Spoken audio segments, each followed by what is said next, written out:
মিল্লা জিল্লা থাকলে কুমিল্লা বিভাগ হয়ে যাবে। যাই হোক, এটা আমাদের এই ভিডিওর টপিক না। তো কথা হচ্ছে, হঠাৎ করে এনসিপির যেই 360 ডিগ্রিতে তাদের যে নিয়োগকৃত আমাদের প্রধান উপদেষ্টা আছেন, তাদের কিন্তু চয়েস ছিল, তাই না? আমরা এটা যতদূর জানি যে 4ই আগস্ট ডক্টর ইউনূসের সাথে যোগাযোগ করা হয়েছিল, তাদের অপশনেই।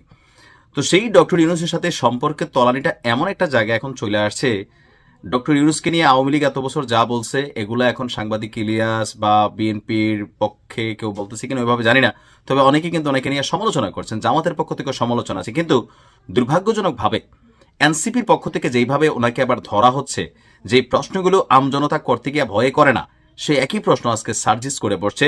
ইভেন এটা ডক্টর মোহাম্মদ ইউনূসের জন্য তার যে ইজ্জত মান মর্যাদা, সেখানে অনেকটা প্রশ্নবিদ্ধ এবং কি তার সরকারকে প্রশ্নবিদ্ধ করে। ডক্টর মোহাম্মদ ইউনূস ঘন ঘন বিদেশ সফর করেন। এই সফরের মাধ্যমে রাষ্ট্র কি পায় আমরা জানি না, তবে অনেক কিছু হয়তো পায়, অনেক কিছু পায় না।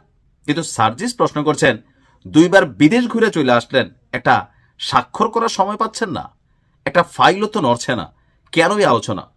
দর্শক, 44তম বিসিএস এর রিপিট ক্যাডার বিধি সংশোধন, এটা নিয়ে একটা ফাইলে প্রধান উপদেষ্টা ডক্টর মোহাম্মদ ইউনূসের চূড়ান্ত স্বাক্ষরের ফলে এই ফাইলটা আটকে আছে অভিযোগ উঠেছে।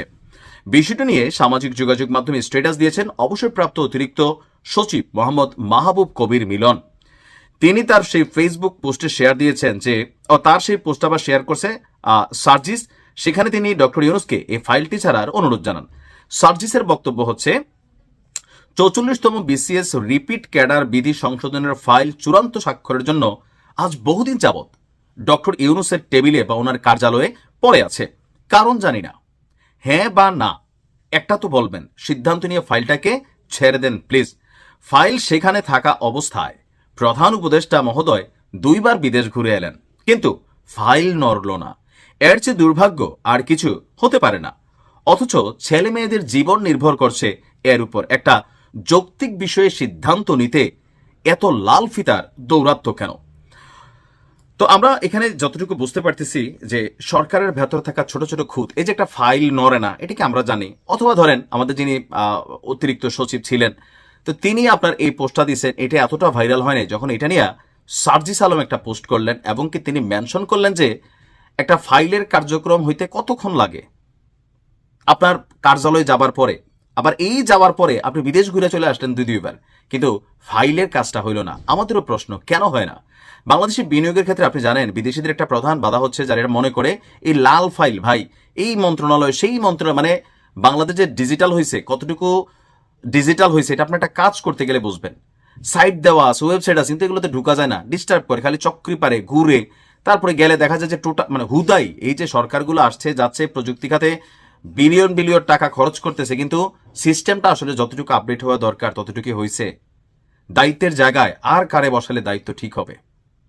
ডক্টর মোহাম্মদ ইউনূসের এই যে 1-1.5 বছরের সরকারের ক্ষমতার স্বাদ গ্রহণ, আমার কাছে মনে হয় উনি ক্ষমতা থেকে সরে গেলে এটার জন্য ওনার বাকি জীবনটা উনি সমালোচনার মধ্যে কাটাবেন, আবার ভয়ের মধ্যেও কাটাবেন। কেন?